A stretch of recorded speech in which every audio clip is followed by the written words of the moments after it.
I don't think the three of them, Benzema, Mbappe and Griezmann, can play great all together. Yeah. I think one almost has to sacrifice himself for the other two.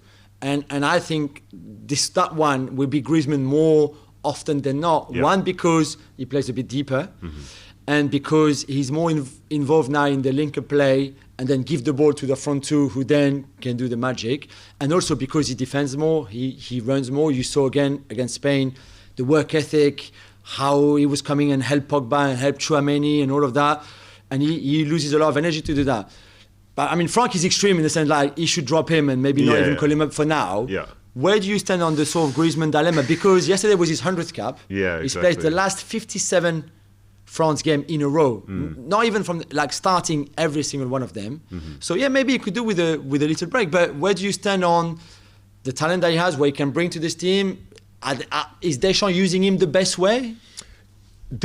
I guess you can't have a little break in international football, because once you're not selected for one window, another window, like you're done. Yeah, that's because true, every game, is essential at that sort of level, whether it's a friendly or a qualifier.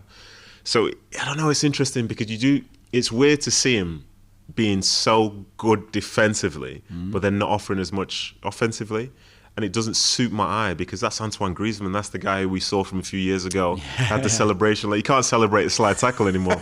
It's all about the goals and things like this. So I don't know. It's a shame to see him working like that. But then also it seems like that's what he wants to do, because he never seems to complain while he's doing it. No, that's true. There are so many people who, if they were tasked to do that job, they'd be waving their arms in the air and this, that, and the other. But he's committed to trying to win. And at the moment, this is how he's doing it.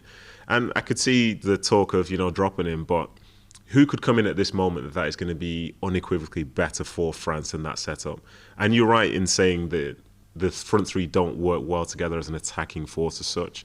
Because one thing I felt in the game yesterday, as Frank was alluding to, I thought Pogba looked really good. Yeah. Like, Pogba near his best, for me, is unplayable. There's no match for him. Yeah, I agree. And with that French team, it felt like everything was going to come through him in terms of starting the attacks. And it wasn't Pogba getting it to Griezmann to get it to the front two. It's Pogba looking for absolutely everybody. So I don't know. I think not knowing enough about the players coming in behind Griezmann, I don't know who you can add to that situation that makes them better, because they're finding ways to win with him in there. Yeah. And even though you lose that attacking threat, like seeing like Benzema back, and even though, as Frank says, it might be for 30 minutes, that 30 minutes is like, that's box office 30 minutes to me.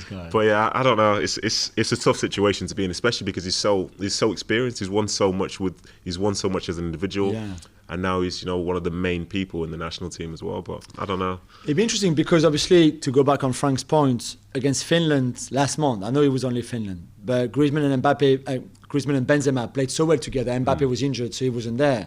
And then we go back, Frankie, to this point of now that Benzema is back, and especially in this kind of form, and how decisive he's been and how big he's been, and Mbappe being Mbappe, the one who will always suffer now will have to be Griezmann, right? So if you and Nedum are right, let's say we put Griezmann on the bench, I think you bring in another midfielder. So you play Tchouaméni, Pogba and Kanté, or Rabiot, Kanté and Pogba. Or you've got those options more than just trying to replace Griezmann with another number 10, Oussem Aouar, for example, or I don't know, whoever else. But you go a bit more strengthening your midfield. I still can't see Deschamps dropping Griezmann, though.